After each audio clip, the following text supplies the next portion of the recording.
Xalq banki Mirzobod filialiga Navbahor MFIdan 167-kontur biriktirilgan 2024-yilda belgilangan bu 167-kontur Xalq bankiga bunda jami 17,5 gektar belgilab berilgan bo'lib 35 ta yoshlar biriktirilgan. 35 ta yoshlarda har bittasiga 50 sotiqdan yer ajratilgan.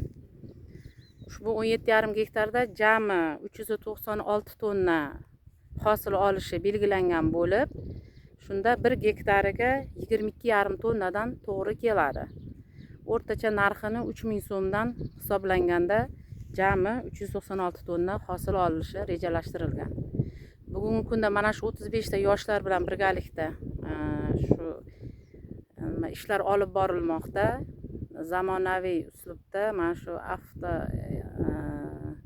agrotexnik ishlar olib borilib, yoshlar bilan birgalikda ishlanmoqda bugungi kunda Xalq banki tomonidan.